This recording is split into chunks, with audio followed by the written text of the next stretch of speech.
7 मई को देश के 244 जिलों में मॉक ड्रिल होगी, रिहर्सल की जाएगी और इसका सीधा मकसद एयर रेड वार्निंग सिस्टम की तैयारियों की समीक्षा करना है। ये देखना है कि इमरजेंसी सिचुएशन में इंडियन एयरफोर्स के साथ हॉटलाइन और रेडियो कम्युनिकेशन कितनी जल्दी एक्टिवेट हो सकता है, कंट्रोल रूम और शैडो कंट्रोल रूम एक्टिव हो पाते हैं या नहीं, यह भी इस मॉक ड्रिल के जरिए चेक किया जाएगा।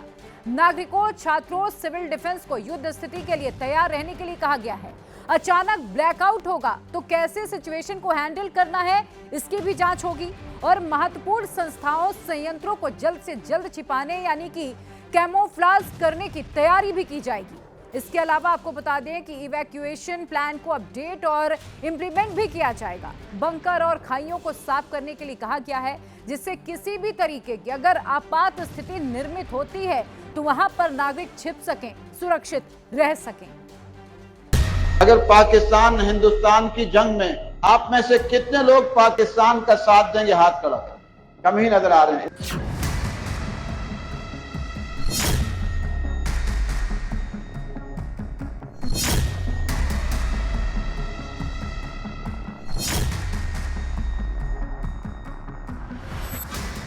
पाकिस्तान की फौज पाकिस्तान में ही अकेली पड़ गई।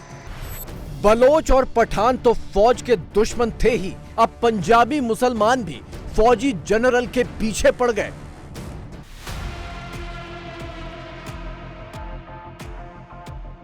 जरा सोचिए वो कैसा मंजर होगा जब इंडियन आर्मी पाकिस्तानी फौज को खदेड़ते खदेड़ते पाकिस्तान के अंदर घुस जाए और पाकिस्तान के लोग अपनी फौज के साथ खड़े होने की बजाय मौके का फायदा उठाएं और अपनी ही फौज पर चढ़ बैठें।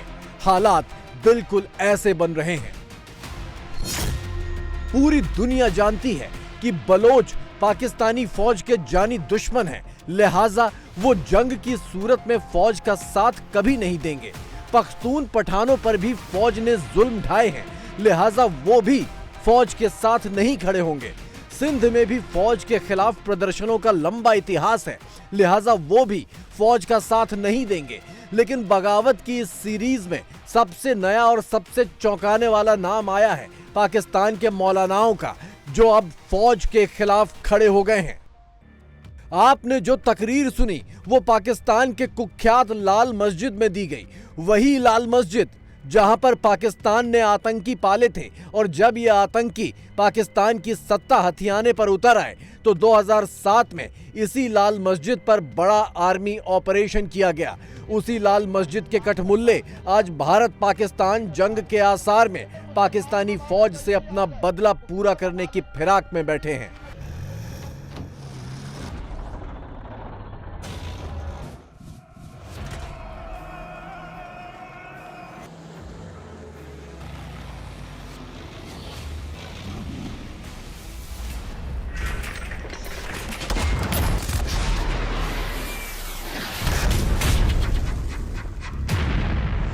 यानी जब भारत पाकिस्तानी फौज को घर में घुसकर मारेगा तो खुद पाकिस्तान वाले भी जनरल आसिम मुनीर से अपने अपने हिसाब पूरे करने कूद पड़ेंगे।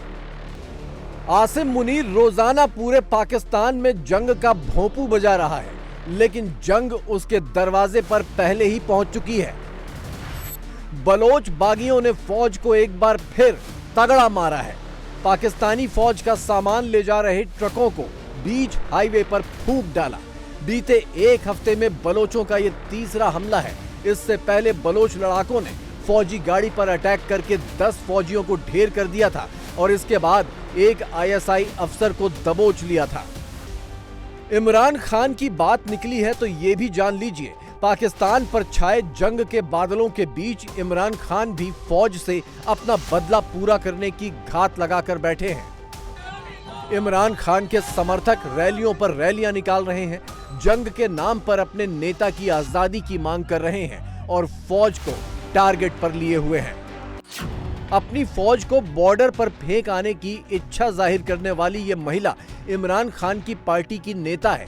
नाम है सनम जावेद चौधरी, जिसे अब फौज ने उठा लिया है। इस वीडियो बयान से पहले सनम जावेद ने ट्वीट भी किया था, जिसमें फौज पर कुछ इस तरह ताना मारा था, चलो उठो, शाबाश, बॉर्डर पर जाने का टाइम आ गया, इंडिया आ रहा है, चलो चलो ड्यूटी पर जाओ, हमसे लड़ना छोड़ो और जंग लड़कर दिखाओ।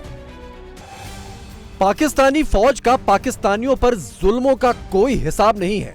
ये तस्वीर सिंध की है, जहां सैकड़ों एकड़ में खड़ी फसलों में रातों रात आग लगा दी गई, सिर्फ इसलिए कि सिंध के लोग सिंधु नदी से पंजाब के लिए 6 नई नहरों के निर्माण का विरोध कर रहे थे। पाकिस्तान के फौजी जनरल, नेता और तमाम बड़े अफसर पंजाब में ही रहते हैं। इनको पानी की कमी ना पड़े, भले ही सिंध प्यासा मर जाए। सोच यही है। इस सोच के खिलाफ आवाज उठाने वालों को ऐसे सजा दी गई। शरीफ खानदान और भुट्टो खानदान के बनिस्बत इमरान खान की लोकप्रियता पंजाब को छोड़कर पाकिस्तान के तीनों राज्यों में काफी ज्यादा है।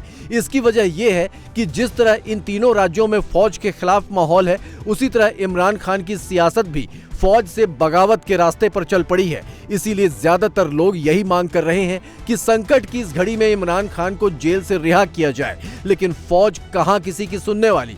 लिहाजा जंगी हालात पर रविवार को हुई ऑल पार्टी मीटिंग में इमरान खान की पार्टी शामिल नहीं हुई। एक और हैरत अंगेज तस्वीर देखिए। इलाका है खैबर पख्तूनख्वा। टीटीपी यानी पाकिस्तानी तालिबान ने एक फौजी कैंप पर हमला बोलकर इसको कब्जे में कर लिया। करीब 50 फौजियों ने टीटीपी के सामने सरेंडर कर दिया। इसके बाद टीटीपी ने बांग्लादेश की तर्ज पर पाकिस्तानी फौजियों के हथियार छीने और उनकी वर्दी उतरवा ली। मजे की बात यह है कि टीटीपी इमरान खान के साथ है, क्योंकि इमरान खान का नाम तालिबान खान तालिबानियों से हमदर्दी के चलते ही पड़ा था। जिस फौज की वर्दी उसके घर में उतरवाई जाने लगे, वो भारत से क्या जंग लड़ेगी। पाकिस्तानी फौज ने अपने बम गोले यूक्रेन को बेचकर जेबें भर ली। अब बचा खुचा असलहा बारूद बलोचों, पठानों और टीटीपी पर फूका जा रहा है। आसिम मुनीर टैंक पर चढ़कर पोज तो दे रहे हैं, लेकिन उन्हें पता है कि अगर जंग हो गई तो उनका एक दिन भी टिक पाना मुश्किल हो जाएगा। जिस फौज के दम पर शरीफ और भुट्टो खानदान पाकिस्तान की सत्ता पर सवार है, उसी फौज की ऐसी दुर्गति पाकिस्तान की संसद में भी सनसनी की लहर फैला रही है। 1971 में बांग्लादेश में हुआ सरेंडर पहले ही इतिहास बन चुका है। अब अगर लाहौर या इस्लामाबाद में भी सरेंडर हो गया तो पाकिस्तान में क्या संसद बचेगी और क्या सरकार।